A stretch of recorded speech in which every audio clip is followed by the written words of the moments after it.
Support comes from the Missouri Forest Products Association, providing more than 41,000 jobs in the production of wood pallets, railroad ties, white oak barrels, hardwood floors, and more. Details at choosewood.com. Welcome to St. Louis on the Air. I'm Sarah Fenske. Almost 2 months ago, the former Chief Justice of the Missouri Supreme Court joined this show. The topic was constitutional law in a pandemic. Michael Wolff is one of Missouri's elder statesmen, and on that day, in my opinion, he did not disappoint.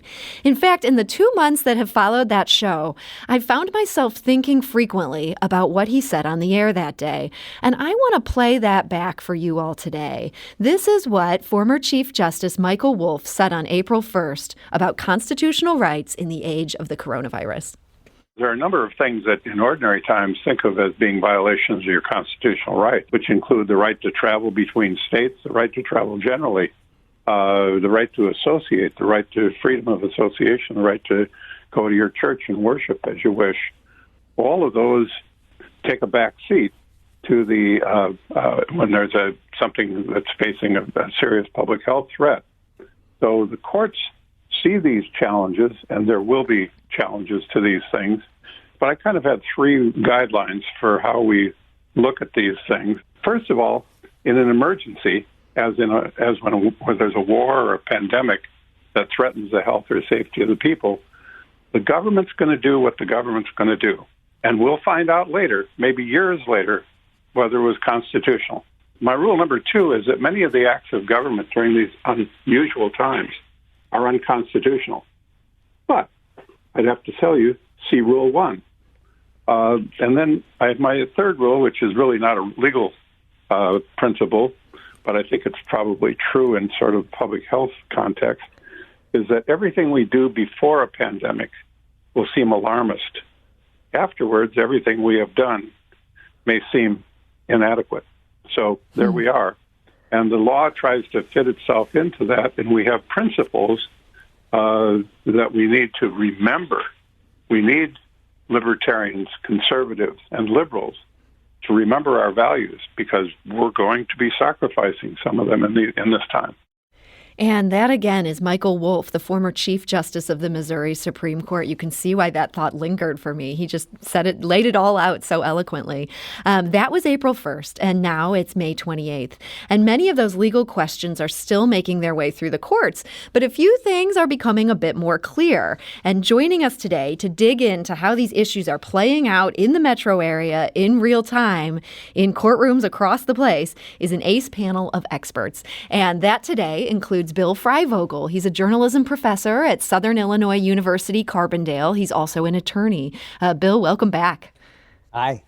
And we're also joined today by Nicole Gorovsky. She's a former prosecutor. She's now in private practice at Gorovsky Law. Nicole, welcome.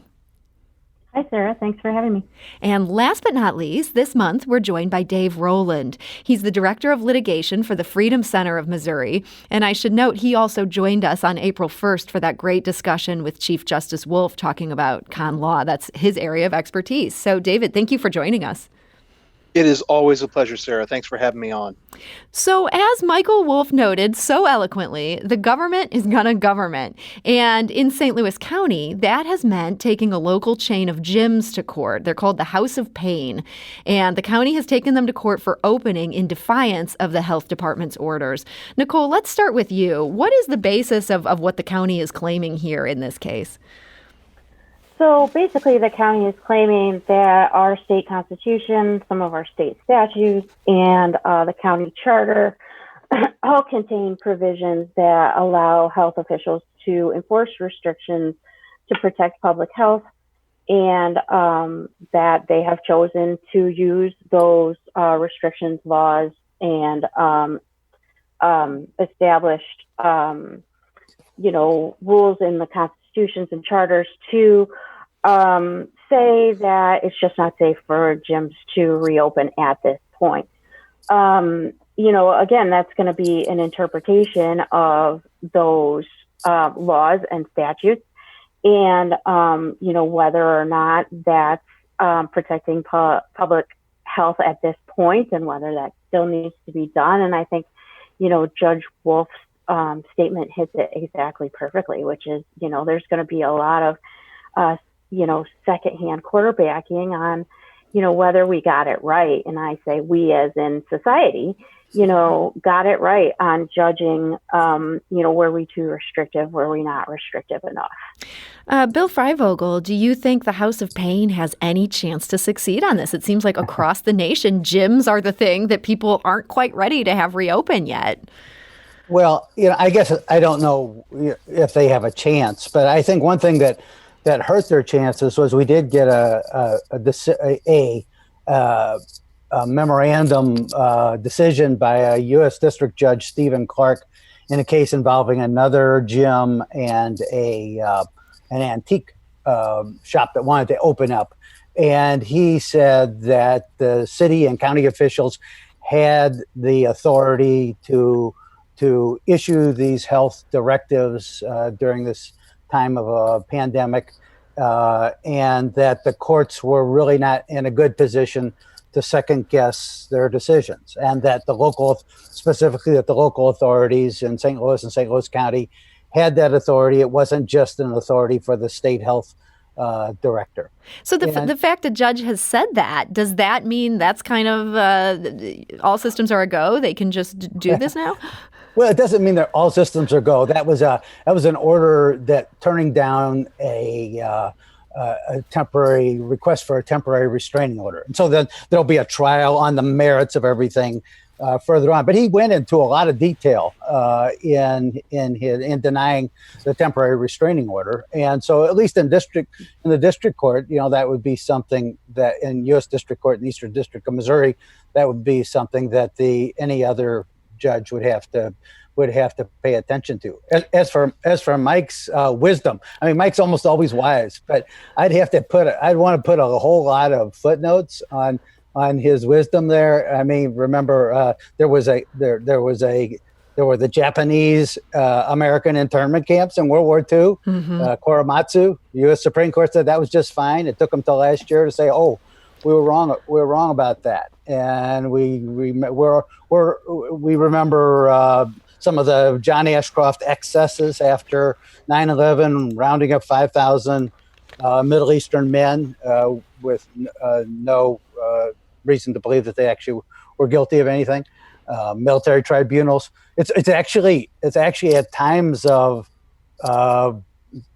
big stress on society that legislatures are most likely to violate people's civil liberties. That's a good point. Nicole, thoughts on this?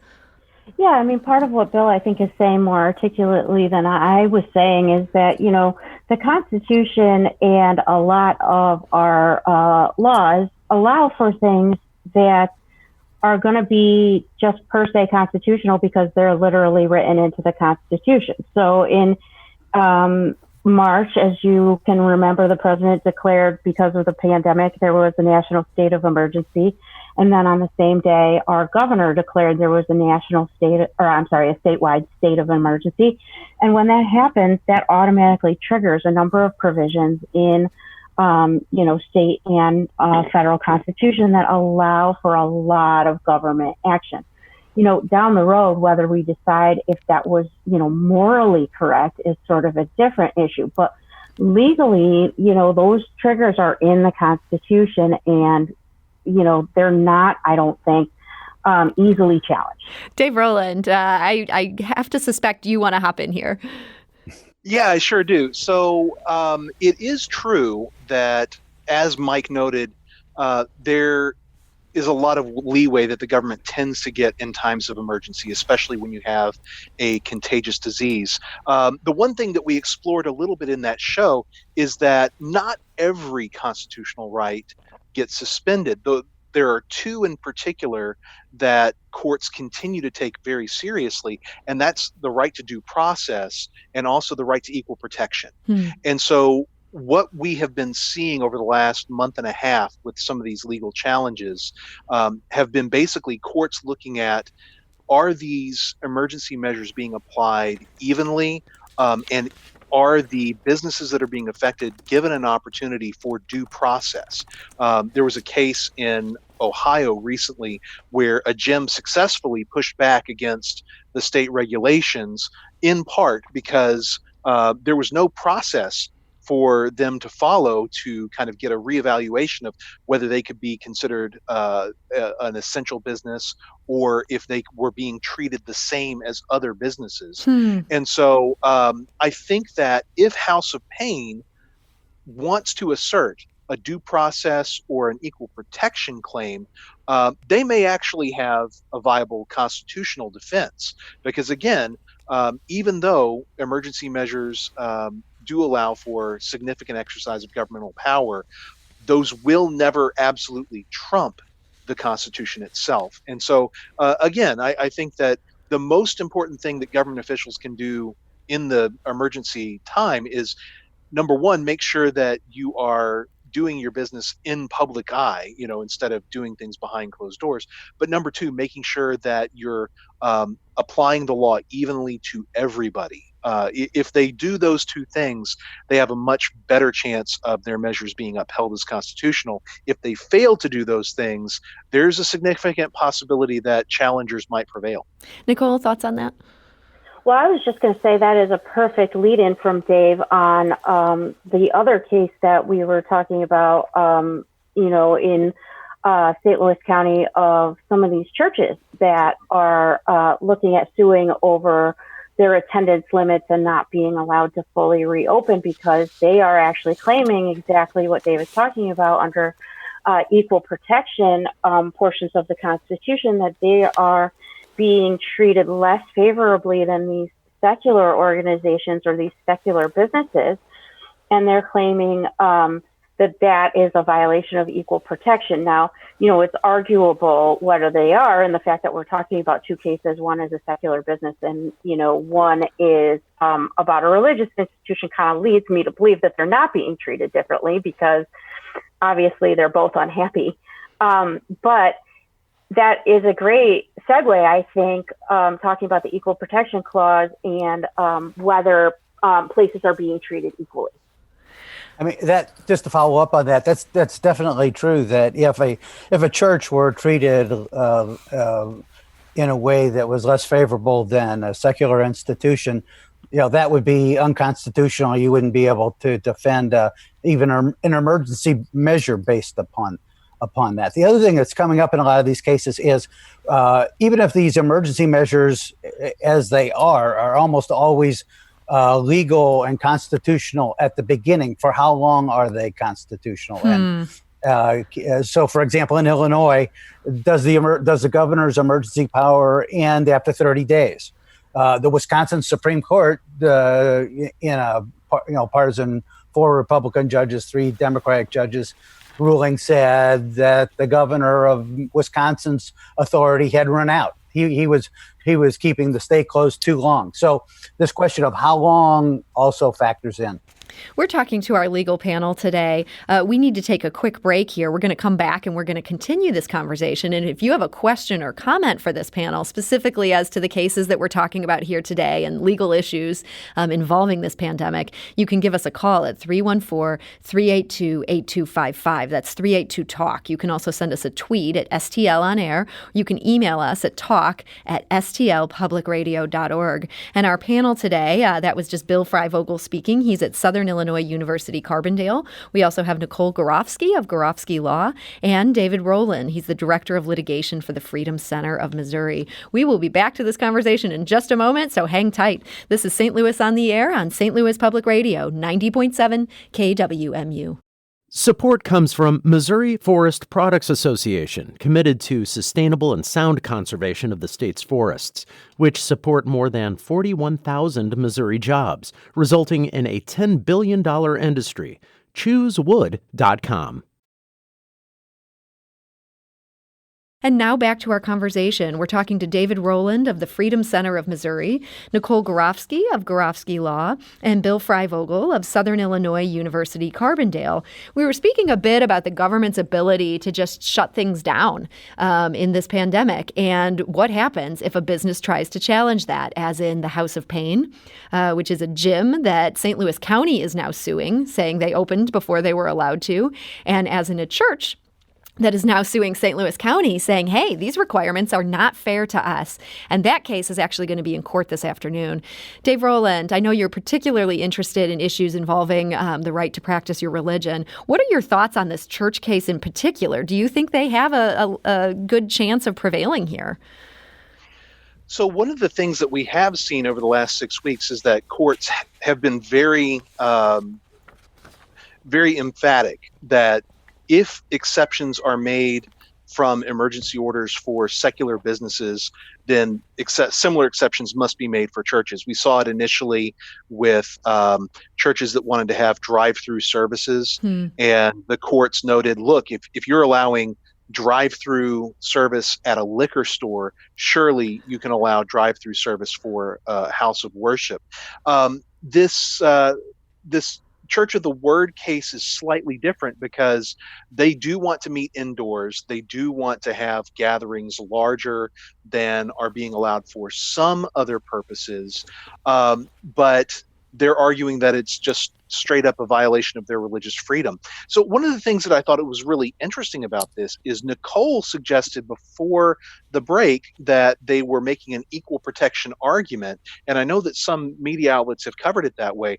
But when I read the complaint, they actually don't raise a claim under the Equal Protection Clause. And I really think they should have, because frankly, that's their best argument. Aside from, they could also argue that restricting their ability to have services in the way that they see fit would also violate Missouri's Religious Freedom Restoration Act, which raises the bar really, really high.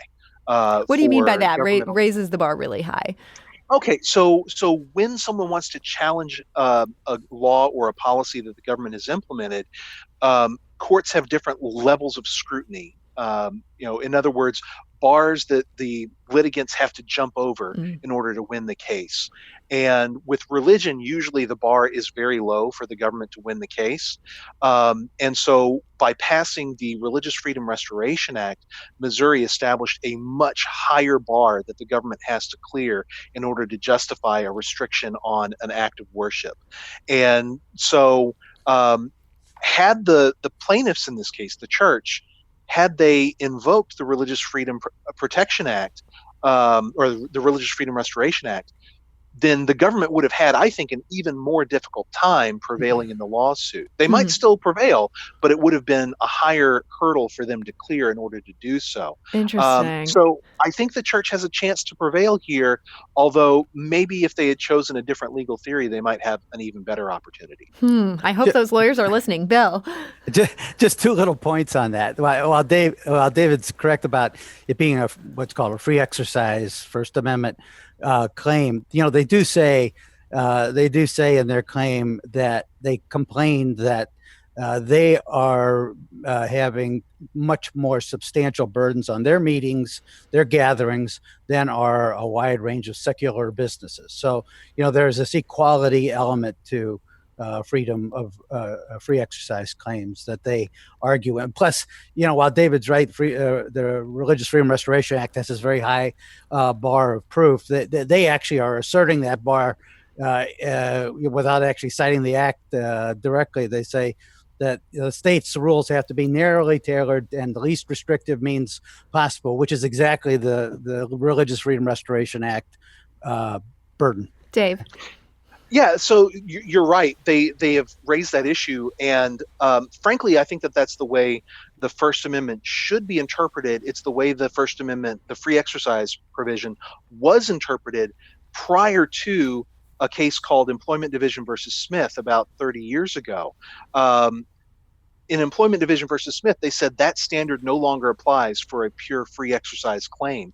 And the Supreme Court is actually going to be hearing a case next term, sometime in the fall, where they are going to reconsider Employment Division versus Smith and decide, should this be the standard going forward? But as of right now, I actually think the plaintiffs here have articulated the incorrect standard for a First Amendment claim. So we'll see what the courts do with that. And it may be that this case the Supreme Court hears in the fall impacts the way that this particular litigation comes out. I do want to get to a couple other topics here, but before we do that, before the break, we've touched very briefly on how long these stay-at-home orders can go. And I know there is this lawsuit going on in Illinois that was actually filed by a state representative, this guy named Darren Bailey. And there have been some interesting developments on this case. Bill, can you get us up to speed on what's going on the other side of the river? Sure. Yeah. Darren Bailey's an interesting guy from, I think Xenia is the southeast Illinois county he's from.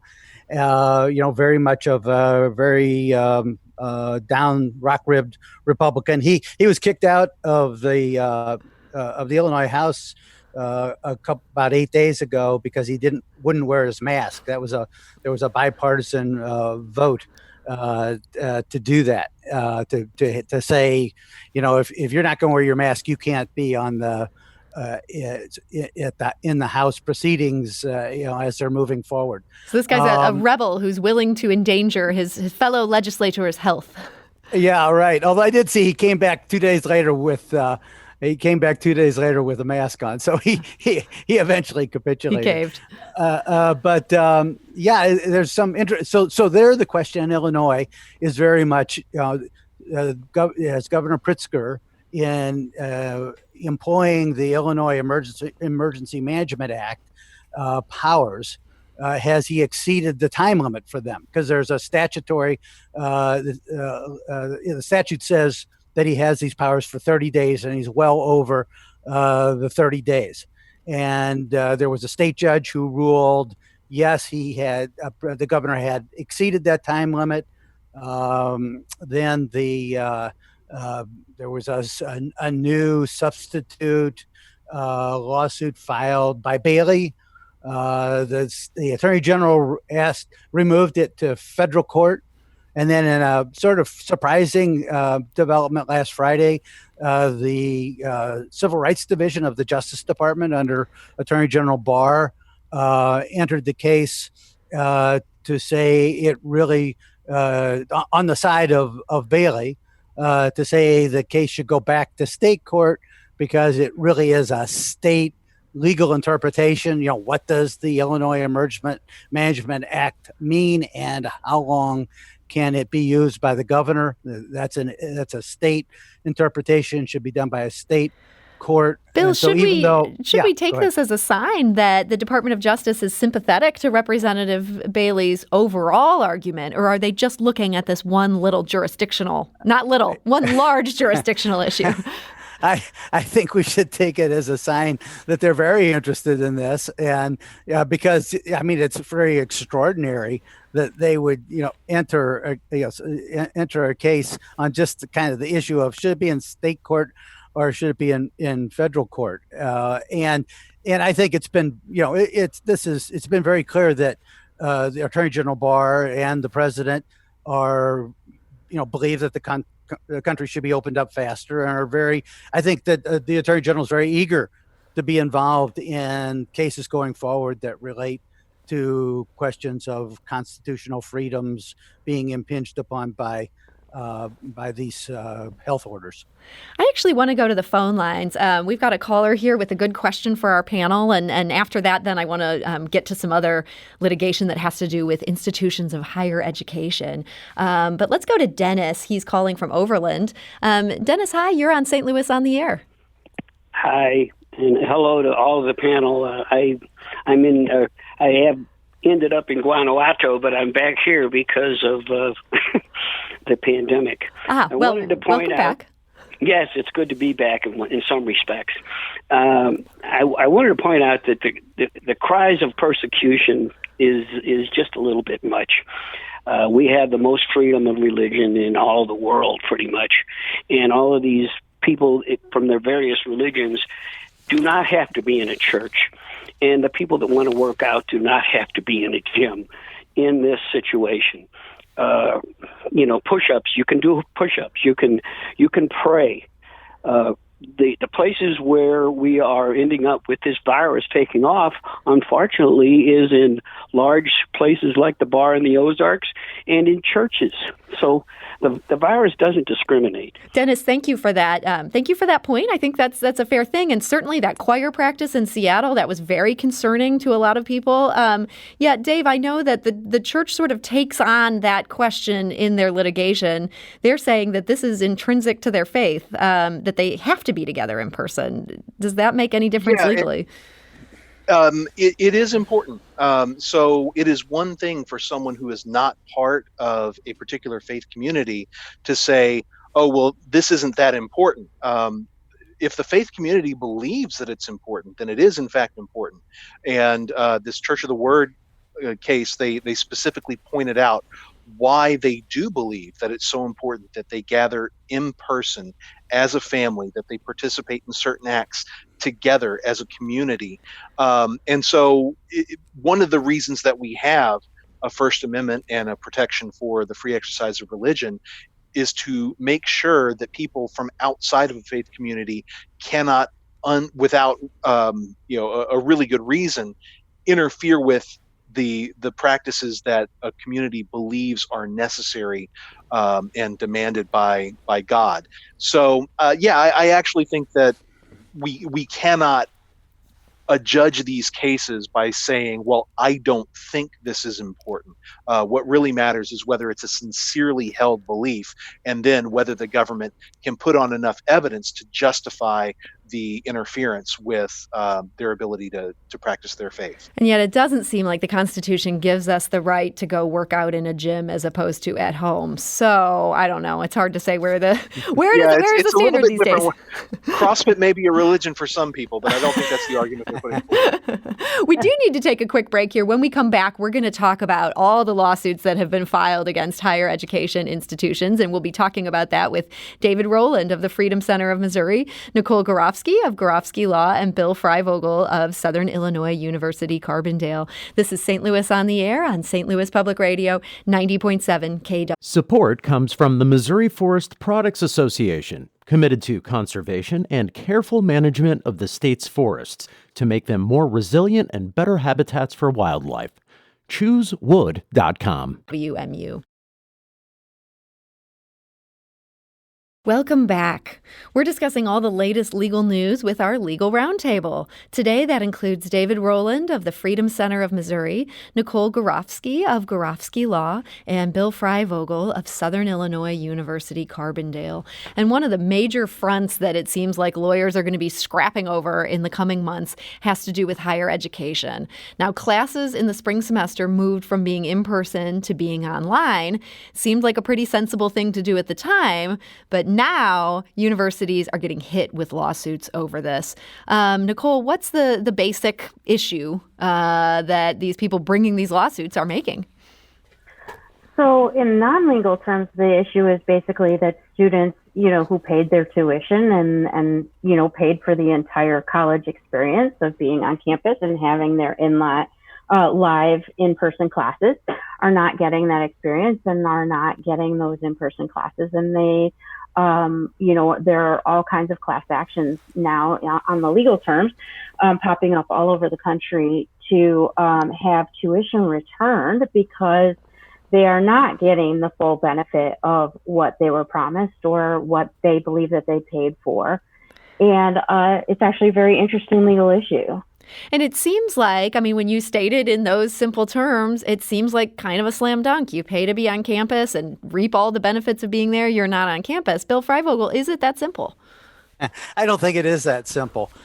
First of all, I want everyone to know that my students got online everything they would have gotten in class, and they didn't have to look at me. So they had advantages. But so the legal issues involved here are like breach of contract or unjust enrichment.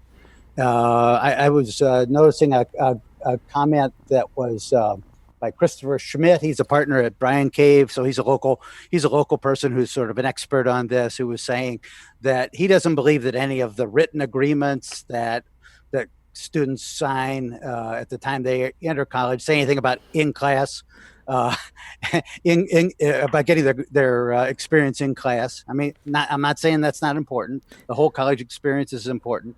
But it may give these universities a little bit of an out if that's not specified.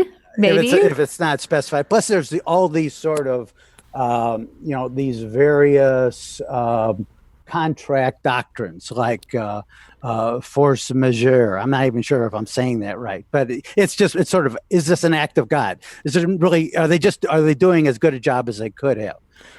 There's a doctrine of impossibility. Things came along that made it impossible for us to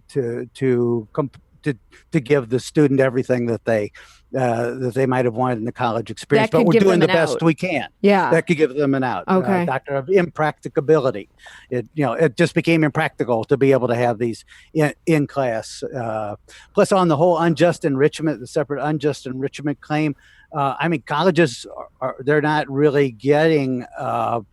They're having all sorts of financial problems. They're not getting rich out of this. They're even wealthy universities like Washington U has got all sorts of financial problems, causing there to have furloughs and layoffs. We've actually heard from a number of listeners on this front. One of them is on the phone lines right now. Let's go to Brian, who's calling from Ladue. Brian, hi, you're on St. Louis on the Air. Good afternoon. Thanks for taking my call. So I'm going to first disclose that I'm a retired professor embarking on my second career. But in my 24 years of teaching in higher education, I clearly noticed a switch where the nonprofit mission of most universities began to take a backseat to a business ideology. And profits were a central factor in all sorts of academic decision-making. But I just want to bring up two real quick points. First off, in that last quarter century where I was teaching, I saw many college campuses become more like academic theme parks with country club amenities and facilities, which kind of blurred the cost structure for what's academic and what is playtime and socializing. I can bring up like Mizzou. They've got that multi-million-dollar water park. I don't know how that figures into the academic mission of the university and how the state can justify it, but we have it. And so I think, buffet pricing is really one of the perils with the cost structure. But Brian, that's a really interesting point. I had not thought about that. And buffet pricing, you say it so succinctly. It's a great term. I know you had one other point you were hoping to make here. Yeah. So the truth is, education has never been cheaper in this country. 60% of undergraduate courses nationwide are taught by adjunct professors who average $3,000 a class with no benefits, no contract. Yet, guess what? Students pay the same tuition whether they're taking a class from an adjunct professor or a tenured professor with a Nobel Prize. So, yeah, I'm really glad that these lawsuits are happening because I think higher ed has become somewhat of a racket, and I hope that it forces discussion about honest pricing.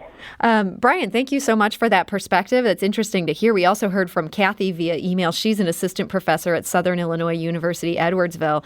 She writes that she's actually furious about this lawsuit. She's incredibly disappointed on so many levels. One, she says, this is greedy lawyers taking advantage of the COVID-19 situation. Shame on them. She says those filing this lawsuit have absolutely no idea how complicated and difficult it was for faculty at all education institutions to transition on-the-ground classes to online format. I am thoroughly insulted by the accusation that faculty and institutions of higher education would not do everything we possibly could to provide high impact and effective learning for students. It's preposterous to think faculty, administrations, and IT staff were working less or providing less quality education to students during this time that justifies less tuition. And she has quite a bit more to say. It's a great comment. But Nicole, I'm very curious to hear your thoughts on all this. Yeah, to take some of the, look, if you get bogged down in professors saying they worked hard and students saying what they didn't get, obviously those are factual disputes. I want to talk a little bit about some of the legal issues because I think in Missouri, they're actually fascinating and they're in flux. So to get a little bit boring and give a little bit of history on this, a couple of years ago, or maybe it's only even 1 year ago, there was a lawsuit in Missouri of Missouri corrections officers who sued the state because they were doing some pre- and post-shift work that they were not getting paid for. But what was some interesting legal theory that came out of that case is that you can kind of cobble together a contract against a state institution out of documents that aren't necessarily what you would think of as traditional contracts. And so I think a lot of what universities have traditionally stood on is that we don't have a contract with our students. Could be in flux. And so I think it's an interesting legal claim for students to say, yeah, look, the university does have a contract with us. And what they promised us is cobbled together with potentially what the first caller was talking about. These are the things that they promised us. Look at what they advertise on their website of, we're going to come to campus. We're going to get to utilize all of these wonderful facilities. We're going to have this college experience. And so I did actually read the lawsuit, and there's, some of that legal theory in there. I've looked at the false advertising that was promised to us through these websites of, things that we were going to get to utilize. And that's going to be, I think, a fascinating legal argument for some time to come. Dave, what are your thoughts on this? Yeah, so I'm glad Nicole brought up the idea of false advertising, because I want to point out that the university at the beginning of the semester had every intention of providing the experiences that they were talking about. It's not like they misrepresented themselves. There was an intervening situation that prevented them from providing the services that they had intended to. And so I think that there is a really interesting argument as to whether the students should be entitled to a partial refund. And one of the other factors in this is apparently the university did offer refunds for things like housing and certain other fees, parking fees. They refunded, or at least on a student by student basis, they were refunding those things. Is this the University of Missouri? I know there's several of these entities being sued, including Washington University. Okay. So in WashU's case, they did remit a bunch of those fees, you're saying? Right, but not the tuition. And so basically WashU's position is, we agreed to provide education, and you got that education even if it wasn't quite in the format you were expecting. So we have no obligation to refund you for the services that we provided. I think going forward, what's really going to be interesting is how many students end up changing their institutions based on the adjustments that the universities are making. I don't know that this kind of a lawsuit is really going to be an effective vehicle for them. I think what we're likely to see is market forces driving a change in the way that education is delivered, because students may really prioritize certain experiences over others, or they may not. They may prefer to economize. Well, and speaking of market forces, doesn't this put tremendous pressure on these colleges to offer this in-person experience in the fall?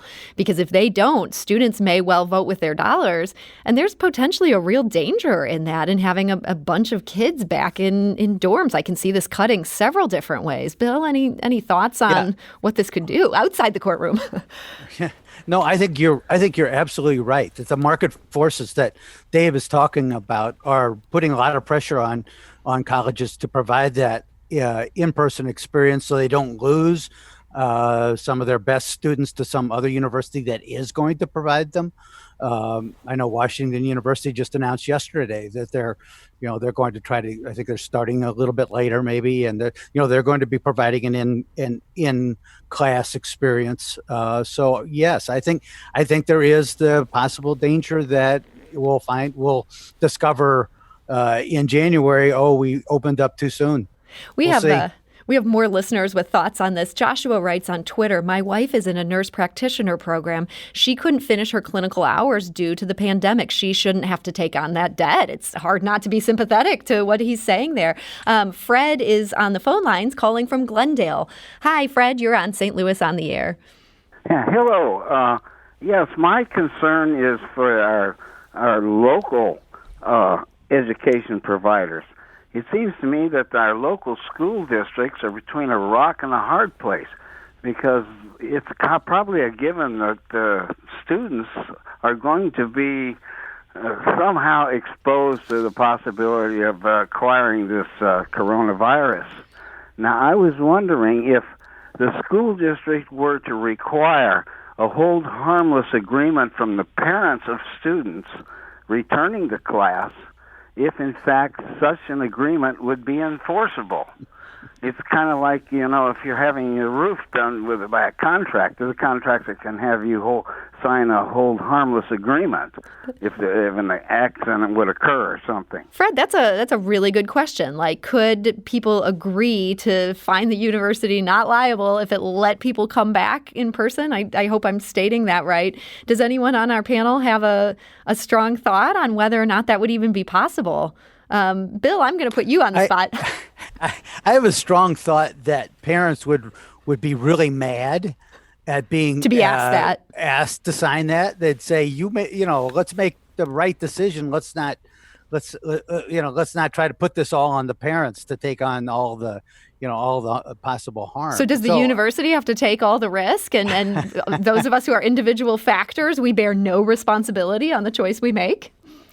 Well, we have responsibility for ourselves, but in general, I think it is the university and the university community, which to a certain extent includes the parents and the students as well, trying to make what they think is the decision that's best for the university and best for the students. Dave, I get the sense you might have some thoughts on this. Yeah, I think it's a good question about the extent to which universities, could ask this question. Can you require students to enter into a hold harmless agreement? But I actually think that a lawsuit based on the possibility of contracting an illness is pretty far-fetched. Fact of the matter is, everyone who is a part of society now understands that there are certain risks to going out and interacting with other people. But how would a plaintiff prove that the school is responsible for them contracting an illness? So does the university this is an illness you can get literally anywhere? The university would actually have more liability then if it doesn't come back and students don't get that in-person thing? They'd have a better chance of suing over that than if they got it? Well, I'm not going to say a better chance because I don't know that I'm optimistic about the likelihood of prevailing on this lawsuit. Sure. But I do think that's an interesting point. I think it would be really difficult to prove that a university is liable for, say, a student getting coronavirus. Frankly, it's more likely that the university could run into trouble with its faculty or staff. Mm-hmm. But I think that we're going to have to watch and see how these schools adapt. And in fact, they can ask students and parents to enter into a hold harmless agreement. I don't know the extent to which the parents or students will be willing to do that. Kathy, that assistant professor at Southern Illinois University, Edwardsville, whose email I read earlier, she had another point in this that kind of made me think. And, she's very upset about these lawsuits, but she notes a frivolous lawsuit only costs taxpayers more and damages the ability of the universities to actually provide quality education. She says the implications of this kind of lawsuit will cause a tremendous decline in affordable education. A lawsuit like this will unravel a fragile education system and make it even harder for students to pay for school. Now, whether or not that point is correct on its face, I imagine that for judges hearing these cases, there's a lot of concern that, hey, if we say that schools can't do this, that the whole system could just topple. Is that something that a judge is allowed to take into account? Or do they have to just look at the situation in this particular case? Bill, any thoughts on that? Well, yeah. I mean, I think this is not a frivolous lawsuit, even though I think they probably aren't going to win because I think the defenses are really good. But can a judge take that into account, in considering issues of impossibility and impracticability, sort of the resources or unjust enrichment? The resources of the university are something that would come up. And, most state universities around the country are getting less and less state support. So, for there to be even another blow to state universities in particular is a situation that is somewhat risky. Dave. So as to the question of should judges take these things into account, I think the answer is no. I mean, what we want from our judges is to be impartial and to look only at the facts that are in front of them and the law that is supposed to apply to them. And so I think that it would be improper for a judge to think outside of the four corners of the case that they're considering and say, well, I'm going to rule this way because I don't like the implications of ruling the other way. Now, does that ever happen? Maybe it does, but I'm not going to point any particular fingers. Nicole, thoughts on that? Yeah, I mean, just to add on to what Dave was saying, I was going to agree with, they shouldn't, but as a practical matter, they all do. Well, that's it'll be interesting to see how the students then could have an uphill battle here. We've just got a couple minutes left here, but I feel like we need to mention on May 19th, Missouri became the first state in the country to execute someone during this pandemic. And the Texas Criminal Court of Appeals, again, we're talking Texas here, they put a halt to executions in that state after facing a legal challenge for one death row inmate. The court, quote, determined that the execution should be stayed at the present time in light of the current health crisis. Bill, are you surprised Missouri went ahead with this? I guess I'm not surprised, but I think it was a horrible injustice. And, I would put my argument less on the fact that we're in the middle of the COVID crisis and more on the fact that this individual, Mr. Barton, had a pretty good case of actual innocence. Mike Wolf, who we heard from at the beginning of this show, wrote a really good op-ed in the St. Louis Post-Dispatch, and he has written a number of dissenting opinions while he was on the Missouri Supreme Court, pointing out that the case against this individual, that he had stabbed someone 50 times, was incredibly weak. It relied on two particular things. One was a jailhouse snitch. That is always an indicia of a false of a questionable prosecution. In our last minute here, Nicole, thoughts on that? I know you're a former prosecutor. Yeah, I'm going to disagree with Bill here. I don't believe in the death penalty, and so maybe that sort of clouds things. But as a former prosecutor, I look at the cases, and when someone's claiming actual innocence, that happens in almost every case I've ever tried. Someone claims actual innocence, right? So I did a lot of digging into this case, and I went back into the facts. And in fact, this one was in the Attorney General's office while I was there, and I know the person who did a lot of the appeals. And there's a lot more evidence than the press was making it sound like. That they made it sound, at first I was like, oh my God, this only relied on blood spatter, and I know that that's gotten controversial in the last 30 years from when it happened.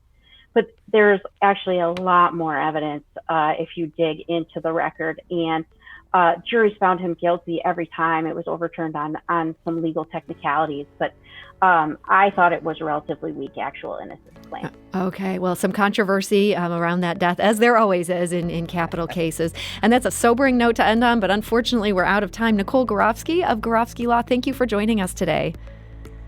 And, thank you. And Bill Freivogel of Southern Illinois University Carbondale, thank you. Thanks. And finally, David Roland of the Freedom Center for Missouri, thank you for joining us. Thank you for having me on. This is St. Louis on the Air on St. Louis Public Radio, 90.7 KWMU.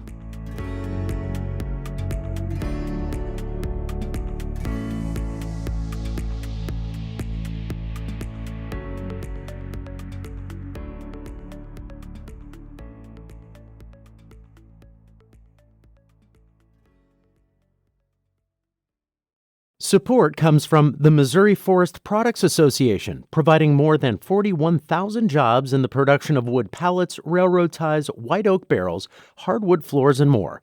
Details at choosewood.com.